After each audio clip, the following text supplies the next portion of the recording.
மீண்டும் நம்ம தமிழ்நாட்டில் ஒரு மிகப்பெரிய பேருந்து விபத்து நடந்திருக்கு. ஆனால் இந்த தடவை பிரைவேட் பஸ்ஸில் 2 அரசு பேருந்து நேருக்கு நேராக, தென்காசியில் எப்படி 2 பிரைவேட் பஸ் நேருக்கு நேராக மோதி இருந்துச்சோ அதே மாதிரியே மோதி இருக்கு. ஆனால் இந்த விபத்தில் இப்போ மட்டும் 11 பேர் உயிரிழந்திருக்கதா தகவல் வந்திருக்கு.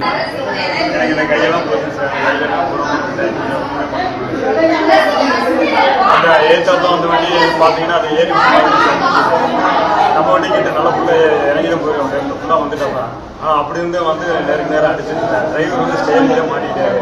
டிரைவர் மட்டும் ஏதாவது காப்பாற்றுறீங்க. இப்போ நீங்கள் பார்த்த நபர், அதாவது இப்போ அவர் பேசியிருக்காருல, அவர் பார்க்கும்போது 2 பஸ்ஸில் மோதின 2 பஸ்ஸில் ஒரு பஸ்ஸோட கண்டக்டர் மாதிரி தெரியும். என்ன சொல்றாருன்னா, இவங்க போன அந்த அரசு பஸ் இருக்குல்ல, அது கரெக்டாக போயிட்டு இருக்கும்போது அங்கிட்டு இருந்து வந்த அரசு பஸ் ஏறி வந்ததா சொல்லப்படுது. இவங்க பஸ் அவங்க ஏறி வராங்கன்னு தெரிஞ்சு நல்லா ரோட்டை விட்டு கீழே இறக்கிருக்காங்க. ஆனால் அப்படி இருந்தும் பார்த்தீங்கன்னா மோதி. நான் எதுவும் சொல்லல, அந்த கண்டக்டர் சொல்றாரு, நாங்கள் லெஃப்ட் நல்லா இறங்கிட்டோம், அப்படி இருந்தும் அந்த வண்டி ஏறி அடிச்சிருச்சு அப்படின்றாரு. இதுல மோதி இவ்வளவு பெரிய விபத்துக்குள்ளான பஸ் எந்தெந்த பஸ்ன்னு பார்த்தோம்னா, ஒன்னு காரைக்குடியில இருந்து திருப்பத்தூர் போன வண்டி, இன்னொன்னு திருப்பத்தூர்ல இருந்து காரைக்குடி போன அரசு பேருந்து. ரெண்டுமே அரசு பேருந்து. இந்த விபத்தானது திருப்பத்தூர் பக்கத்துல கும்பங்குடி அப்படின்ற ஏரியால நடந்திருக்கு. 30 பேருக்கு மேல படுகாயம் அடைஞ்சிருக்காங்க. இன்னமும் பலி எண்ணிக்கை கூடும் அப்படின்ற மாதிரி சொல்லப்படுது. ஒரு விபத்து ஏற்பட்ட உடனே பாத்தீங்கன்னா தீயணைப்பு துறை, காவல்துறை அவங்களோட சேர்ந்து அந்த ஏரியால உள்ள பொதுமக்களும் சேர்ந்து அந்த மீட்பு பணியில ஈடுபட்டு இருந்திருக்காங்க. அந்த விபத்து நடந்த இடத்துல இருந்து போட்டோஸ் எடுத்து அனுப்பியிருந்தாங்க. பார்த்தேன், ரொம்பவே கொடூரமான விபத்து. நாளைக்கு முன்னாடி தென்காசியில பஸ் ஆக்சிடென்ட், இன்னைக்கு சிவகங்கையில பஸ் ஆக்சிடென்ட். இந்த மாதிரி பேருந்து ஓட்டுநர்கள் மனதுல ஏதாச்சும் நம்ம ஒரு மிஸ்டேக் பண்ணோம்னா நம்ம உயிர் மட்டும் போகாது, நம்ம பின்னாடி உட்கார்ந்து வர 40-50 உயிரும் போயிடும் அப்படின்ற எண்ணத்தை மனசுல வச்சுக்கிட்டே ஓட்டணும். ஏன்னா அந்த வண்டியில உட்கார்ந்து இருக்கிறது 40-50 உயிர் மட்டும் இல்ல, 40-50 குடும்ப டிரைவர்களான உங்களை நம்பிதான் அந்த மக்கள் ஏறி உட்கார்றாங்க.